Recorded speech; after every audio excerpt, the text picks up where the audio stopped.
Greater Hyderabad లో మరోసారి IT అధికారులు దూకుడు ప్రదర్శించారు. కేపీహెచ్బీలోని ఆదూరి గ్రూప్ ఇన్ఫ్రా కార్యాలయంలో సోదాలు జరిపారు. భారీ పోలీస్ బందోబస్తు నడుమ ఈ తనిఖీలు నిర్వహించారు. పలు కీలక డాక్యుమెంట్లను అధికారులు స్వాధీనం చేసుకున్నారు.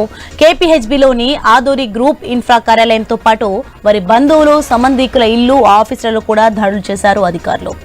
రైట్, ఇదే అంశానికి సంబంధించి మరింత సమాచారం మా ప్రతినిధి ప్రవీణ్ ఫోన్ లైన్ లో అందిస్తారు. ఎస్ ప్రవీణ్. సోని, అయితే హైదరాబాద్ లో మరోసారి ఐటీ రైట్స్ కలకలం రేపినని తెలుస్తుంది. అయితే అదేవిధంగా కేపీహెచ్బీ లోని ఆధారి గ్రూప్ ఇన్ఫ్రా ఆఫీస్ లోన అయితే నిన్నటి నుండి సోదాలు జరుగుతున్నాయి. సోదాలు కంటిన్యూగా చేస్తున్నారు. అయితే సోదాలలో భాగంగానే పలు డాక్యుమెంట్స్ కూడా స్వాధీనం చేసుకున్నట్టు కూడా అయితే ఐటీ రైట్స్ తెలుపుతున్నాయి. అయితే గ్రేటర్ హైదరాబాద్ లో ఈ యొక్క అయితే దూకుడును ప్రదర్శిస్తున్నట్టు తెలుస్తుంది. అయితే ఆదూరి గ్రూప్ ఇన్ఫ్రా కార్యాలయం ఏదైతే ఉంటుందో భారీ బందోబస్తు పోలీసులు కూడా అక్కడ చేరుకున్నారు. బాధితులు కూడా మొత్తం తొలుగా ఆ కార్యాలయానికి బాధితులు క్యూ కట్టారని తెలుస్తుంది.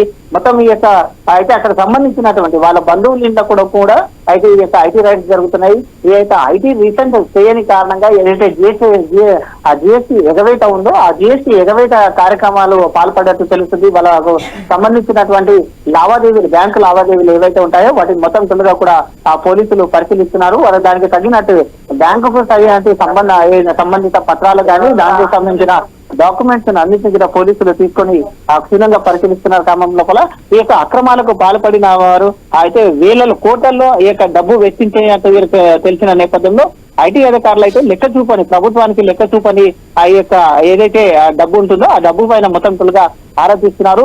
వీరు జరిపినటువంటి లావాదేవీలు గత 2-3 సంవత్సరాల నుంచి జరిపినటువంటి లావాదేవీల విషయంలో కూడా వీళ్ళు మొత్తం ఆరోపిస్తున్నట్టు తెలుస్తుంది.